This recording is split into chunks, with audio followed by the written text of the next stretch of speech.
How we doing this again? I don't know. Welcome to Gushing Blood. Well, it's gonna go. There's like title, there's right? like the title. It's gonna be. Bzz. This episode is about favorite zombie films from around the world. Zombie films from around the world worth reanimating for. Good one. I really wanted to make that Reanimators joke. First one, France. Although starring a Norwegian actor, right? I think so. The Night Eats the World. And then this happens. Is anyone here? Hey!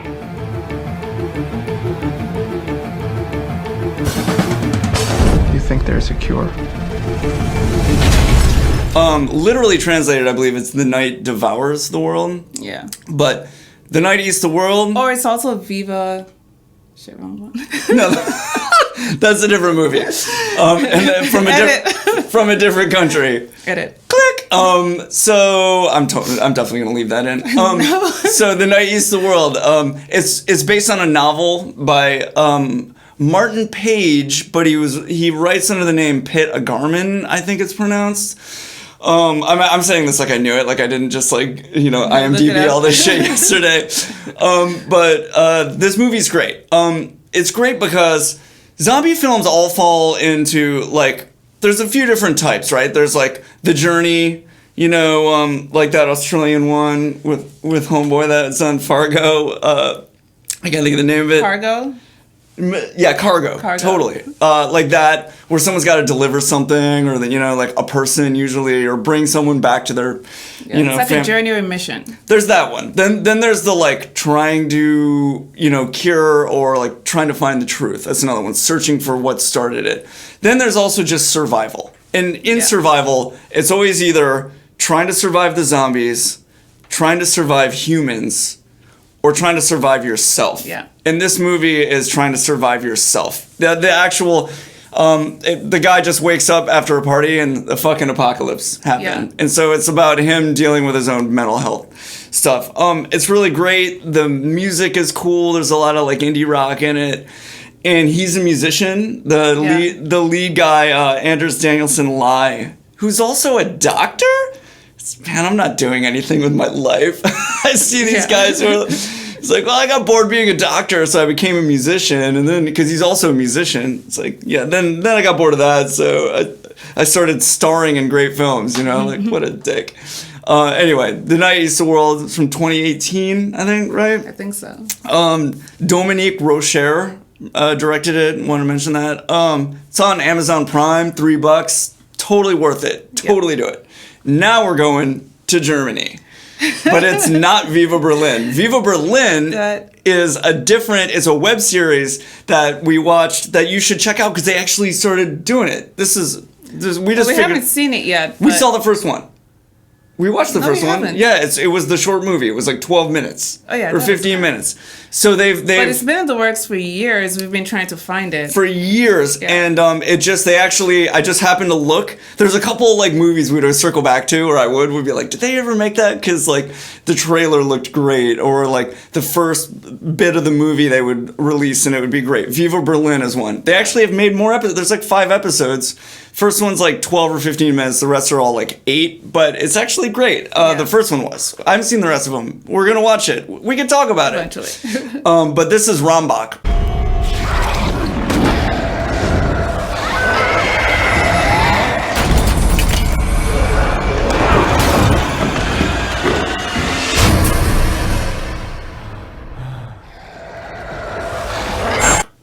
Rambach's 2010, German, Berlin. It's great if you like kind of standard, the zombies run, all right? Let's get that on the table. Why does that always bother you? I just don't think they should. It's more action. Does anyone else feel that way? I don't think they should run. I think it's more action. I understand that. And the Dawn of the Dead remake is actually, a fun, enjoyable remake. I don't hate it. But, what you said before makes sense to me. And for the record, in case people get uptight, there's probably things on this list that involve infected who aren't zombies, right? Let's talk about that really quick, because some people get really uptight about that. I sometimes get really uptight about that. But it's like, there's a difference between zombies and infected, right? Zombies are humans who died and came back to life, as opposed to like infected from like wreck or things like that. Yeah. Those are infected, you know. Resident Evil, those are infected. Versus, you know, Day of the Dead, those are zombies. Anyway, what you said once makes sense to me, which is what they should do is make the infected fast because they're more human-like. They should be able to run, but zombies, that should be how they draw the line. Like, if they're gonna be zombies, they should be slow. If they're gonna run, they should be infected. Yeah. Rambach, they're zombies and they run, but it's great otherwise. If you like traditional, and this is another one where it's about surviving the zombies. You know, to get back to it, it's a survival zombie one, and it's specifically about surviving the zombies. Yeah, I think it takes place mostly in an apartment building or complex. Yeah, totally. And there's a cool. It's kind of like a wreck in a way, like the first wreck where they're in that apartment building. Yeah, you know, I actually didn't put that together until now. But you're right. I would say it's a little higher budget than Wreck. The production value on it is really good. It's one of the things like if you like, you know, high production value running zombie movies that are not just gore fest, because it's not just a gore fest. That involve the classic like figuring out how to combat the zombies. Well, like we're not talking about Wreck. Well, because that's a foreign zombie. Because that is but that's very much clearly not zombie. You know, it's like, and also that's pretty big, right? Isn't it? Like I thought that's like being like, yeah, and you know, to be clear, you probably already know Wreck if you're into zombie movies. These you probably don't know. Right, like 28 Days Later, yeah. Everyone knows that. Danny Boyle, it's fucking great. You should see it if you haven't seen it. The soundtrack is genius. It's all humans. It's all like a cappella voice in a movie about like, you know, zombies. It's genius. The movie's really great. If you haven't seen that, it's amazing. Cillian Murphy is great. But Rambach, I bet you haven't seen. And Rambach is high production value. It's great. Yeah, it takes place around a courtyard. There's a great scene where you can't hear what's going on in this apartment across the courtyard, but you see something play out over the course of days without hearing anything. It's really cool and subtly done. You understand what's going on over the course of days in this apartment from just seeing through their window. And that was really cool. Yeah. Rambach, totally recommended. You know, similar vibe to maybe, you know, Dawn of the Dead remake, which, you know, is great. I actually think I like it better than the Dawn of the Dead remake, but really good. 2010. Marvin Kren directed it. It's on YouTube, Amazon. Definitely worth the money. Next, it's The Dead. To stop the spread by shooting the infected. But I left to find my son.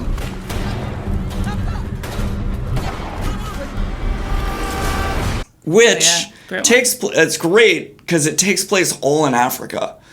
And, you know, like, Jason Blum's got a thing, right? Like, he invented this, like, you can make a horror movie. Wait, was that Blumhouse? No, was it? No, couldn't be. No. It takes place in multiple countries. That guy won't shoot outside of, like, a single house, right? Yeah. I mean, he does, like, with the bigger budget stuff now, but, like, you know, his whole thing was, like, he invented the formula of, like, one location. Less than 5 speaking roles, and do it for cheap. And you know, like... It has worked. It's Paranormal Activity. Yeah, Activities. Oh man, and I mean he was like involved with like Get Out, and so like he's doing great stuff now. That isn't like that, and he built this empire on that formula. The Dead is so refreshing because it's not that at all. It's literally shot in like the savannah, and like it's you know, seeing the zombie apocalypse. You know, you tend to see it in places like America, you know, or England or whatever. It's cool to see the zombie apocalypse in fucking Africa. Like in the villages too, not in like the city. Yeah, not in the cities. And like ripping across the savannah and just as far as the eye can see. And they're slow zombies. They're traditional zombies. Yeah. So they're like kind of easy to outrun, but if there's a bunch of them, they'll get you. And there's like these great shots of just ripping through the, you know, like the desert. The shots are beautiful. The shots are beautiful. It's maybe not as high budget overall as it's not low budget. Rob Freeman. But wait, with The Dead, there are actually two of them. The other one took place in India. The Dead 2 it's okay. It's takes not place as in good India. as It's the not quite as first good. one. It's also interesting for the same reasons in Yeah. that, like, it's cool to experience the apocalypse in somewhere like India. And also, like, what's cool about movies shot in places like that is there's so much less permitting involved. Mm-hmm. It's a bit more of a run and gun free for all. So they'll shoot in places sometimes where you're like, how the fuck did they get permission to do that? And it's Yeah. like, they probably didn't. They probably just shot there. So that's kind of amazing. Like, the locations are really great. So the Dead is fantastic. Rob Freeman's in it, who was private in season Saving Private Ryan. He was Ryan's son. He was in something else. I wrote it down. What was it? I've never seen Oh, he's in Smallville. Coach Quigley, I think. Who watches that? Not me, but and then a Ghanaian actor who's a big deal over there, Prince David Osai, who was like crushing it in Nollywood and doing the whole thing over there. So The Dead, totally recommended. Agree. Outpost. Over 60 years ago, the war ended. But for 8 men You've worked with mercenaries before. So what is real story, huh, Tup? who unearthed the past, Like, big budget. It's from Britain also. It's very slick, high production value. It's got some cool locations. Like, they shot it in Eastern Europe in like bunkers, like, you know, it involves, you know, the classic origin story of like the Nazis creating zombies, Yeah. like Superhuman. for World War II, which has been done a lot because it's like one of the more believable origin stories. Let's be honest. Like, I think you could write anything about the Nazis and people would believe, oh yeah, they're totally doing that. yeah, right. I mean, like, totally. And they always include like little bits of unsubstantiated things that allegedly the Nazis were up to in World War II. And it's like, you know, you can't really corroborate any of it, but it's like, you know, when you test on humans, it casts a long shadow. Yeah. You know, that's what's funny about Rambach, right? Germany was like, you know, we're going to make a zombie movie that's not about Nazis. You know? So they're like, we're going to make our own. But Outpost is cool because it's slick, big budget, comparatively. Great locations. The places that they go in Eastern Europe are really cool. There's a lot of well done like golden hour shooting. Golden hour shooting is expensive to do in movies because you only really get about an hour of window. So it's like to get any length of time shot in golden hour, it involves lots of days of shooting. And there's you know a bunch of that in Outpost that looks really creepy and But it's so beautiful. It's your favorite kind of shot. Yeah, oh yeah. I feel like it's most people's, right? Golden hour. That's why I love so many horror video games because they can control that. Like The Last of Us, so much of it is like takes place during the golden hour because like abandoned neighborhoods are so creepy, like right when the sun is setting. But Outpost, Ray Stevenson is in it, who was in Thor. He was Volstagg in Thor. And directed by Steve Barker. I forgot to mention The Dead is free on Tubi, which is a streaming site that I'm not familiar with, but it's free. And feels like I'm like plugging it right now, like they're paying us money. Yeah, well, it was actually hard to find initially because I remember I saw the trailer. It was from 2010, and I saw the trailer, but we couldn't find it anywhere to watch. That's right. We And talked about it. I don't remember how we eventually found it, but now it's available on this site, Tubi. There's a couple other things on this list that are too. That's like free. I haven't used it yet. I don't know how it works. I don't know. And if it messes up your computer, don't blame us. I don't think it's like going on some it has a Tongo shady site. name. Yeah. But I don't TV? think, because it gets listed like on IMDb now, like it'll be like, watch it, you know? Yeah. It'll include it as one of the things. So it can't be that, it's not like Mega Share or Sock Share or some shit. You want to get a virus? Yeah, right, totally. If you like log on to one of the sites with a PC, your computer just blasts off into the air and explodes. They're so bad. But anyway, Outpost is on Amazon Prime. $3, whatever. Watch it. 2008. Next is Train to Busan. 팀장님 여기 11호차 응급 환자 발생했습니다.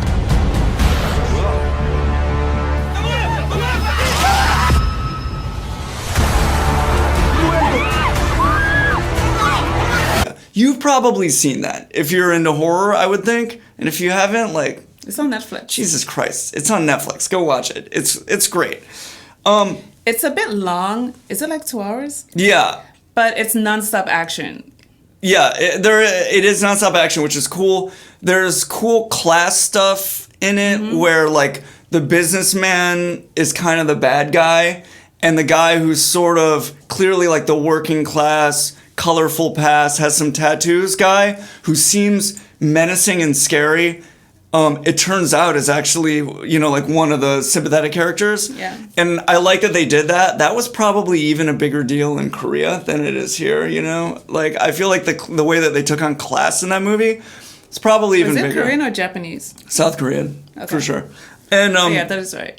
And the reason we're mentioning it, though, really is check out the prequel. It's anime, right? Which turned her off initially. She didn't want to watch it. Yeah. But it's directed by the same guy. It's called Seoul Station, like Seoul, the capital of Korea, not like soul food. But it's animation, but it's so well done. It's so good. I would actually say the plot is probably better than Train to Busan. It's really well done. Awesome. And it's so well done that she forgot it was even a cartoon. She was like, what's that one? And I kept being like, it's this. She was like, no, that's a cartoon. It wasn't a cartoon, because in her mind it like seemed like a movie. It's that well done. That's true. Totally check out Seoul Station. It was on Netflix for a long time, but I don't think it is anymore. I meant to check, but it doesn't come up as. Look for it on Netflix, but it might not be there anymore. But definitely watch Seoul Station. Same director, some of the same people working on it, so that means something. Next, French Canada, Pontypool. Soldiers have set up roadblocks.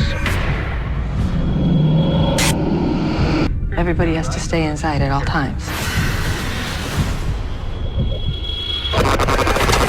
They cut into our signal. Oh God! They're pulling 2 people out of a van! Ken? 2008. Speaking of single location movies with very few speaking parts. Yeah, it literally took place in one location. Yeah, it's about a shock jock who's supposed to be like Don Imus or whatever that guy. He's like that guy. He wears like a cowboy hat, and he got fired from his last job for saying things he shouldn't have online or on the radio. But anyway, Pontypool, French Canada, and it's all in one location, which I never love in movies, in horror movies. But Wait, we never noticed it until we learned about Blumhouse. I would notice it. I never did. I always find it a little more refreshing when there's like changes in scenery. Okay. And I think people, even if they don't, even if it's not conscious, they enjoy a movie a little more if there's variation in the background. There's occasional movies where like the setting. I know what you're saying. Yeah. Because even in The Night Eats the World, it's kind of the same location but different setting. So he's in an apartment building, but he moves around. Like he's on the roof. He goes outside a little bit and find like a pet cat. Yeah. So I get what you're saying. So Pontypool is literally in one location. But what's cool about it is that it is like what happens if the apocalypse happens and you're like on the radio. It's like basically him. He just starts getting something weird happens to him on his way from work. I don't want to give away too much. That he puts in context later because all of a sudden they start getting calls from weird people reporting really crazy shit, and some people call and start blabbering nonsense and like. And it's interesting. It's the only zombie movie I've ever seen where it's not communicable through like bites or anything like that. It has to do with it's communicated through language, which is very interesting. And particularly the English language, which is funny for like that is something the French would do. I mean, it's French Canadian, but of course they feel like the English language is infecting and ruining their society, right? So that I found that funny, but it's really interesting. And it's not like Gorefest at all. There's not that many like zombies in it. The director calls them conversationalists. I read like that's what the infected are called because of they do this weird speech thing when they get sick, but they're very creepy. The zombies you do see are really creepy, and it was just a cool angle on the zombie film, like being on the air and like dealing with what happens when the apocalypse happens when you're on the air. 2008, right? Yeah. Bruce McDonald directed it. Stephen McHattie, who was Hollis Mason in Watchmen. So he works. Next, France. Actual France, not French Canada. France, Lahore. Lahore.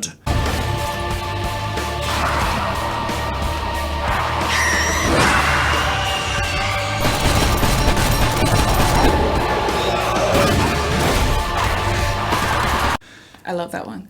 She does love that one. She really loves the action. She doesn't love the slow burn, like grinding, kind of like the road, like that sort of vibe in movies. I have an appreciation for it. I do get over it sometimes, and I do love action. Don't get me wrong. This guy loves action as much as the next guy. Lahore, 2009, France. Lahore is cool because so the whole thing were like frenemies, right? Like where like the characters who like should hate each other end up having to work together. It's like that happens in these movies all the time. This has far and away the most extreme version of it I've ever seen. I agree. I don't want to give it away. Talk about frenemies. Yeah, it's like talk about having to team together. up. It's like it's the most well done in that respect. Yeah. And it's like serious action. It is. Serious action pretty much from the beginning. Yeah. And it's interesting because it's sort of like it's a zombie film that has the vibe of like a Guy Ritchie film or a Quentin Tarantino film.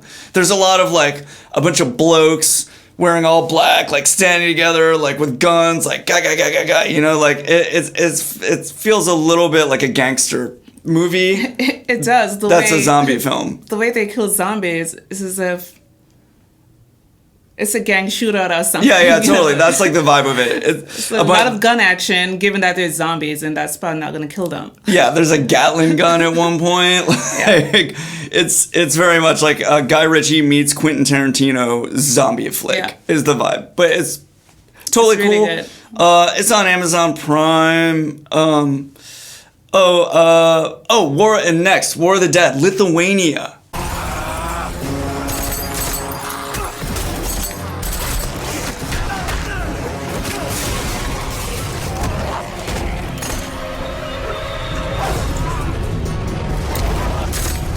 I love this.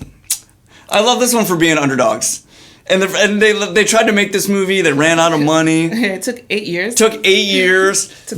Basically, what happened was they tried to make the movie. They ran out of money, and then they got the money in 2012, which is right after the success of Walking Dead. And I'm sure they're like the guys were like, look, zombies are popular. Zombies are big. We were right. Originally, James Vanderbeek was signed on to be the lead. So it is Lithuanian, but it's actually in English. Oh yeah.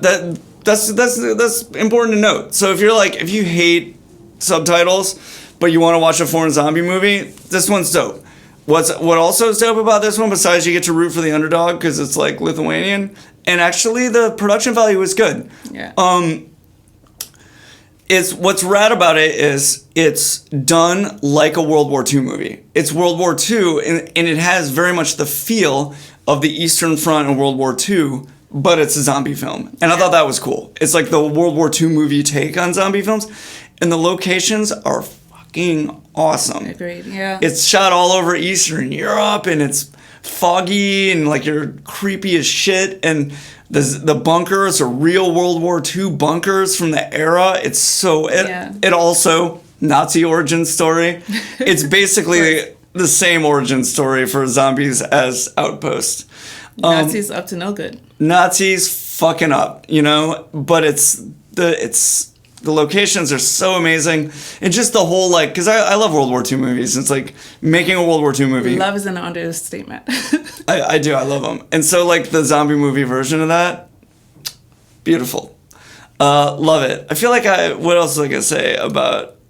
James Vanderbeek did that. Oh, it's also on Tubi. It's another So you get a twofer there if you want to like to go enjoy. Are we actually gonna check out Tubi? Just so the people, you go check it out. And let us know how it is. To be decided. To be announced.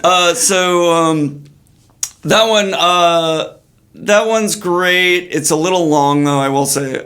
I'll say that. But man, love it. Next, Japan. I Am a Hero. This one's really good. Lot of action again. Lot of action, and the zombies are really creepy and very menacing, and interesting. And totally interesting. It's from 2015. It's actually based on, also like Walking Dead is based on a comic book. It's based on a manga, which called I Am a Hero. There's apparently a bunch of issues of it that are like I'm a Hero Osaka, I Am a Hero Nagasaki, like in different places. I believe the movie is in Osaka. It's also written by the guy who wrote the mangas, which is cool because that's not always the case, for things like this.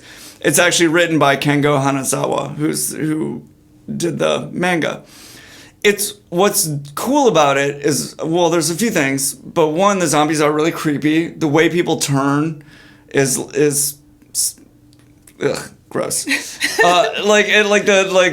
see like the businessman like talking on his phone with his head like totally bashed in and eaten, and he's trying to be the human he used to be, but he can't anymore. Yeah. And his eyes are like crossed, like super creepy.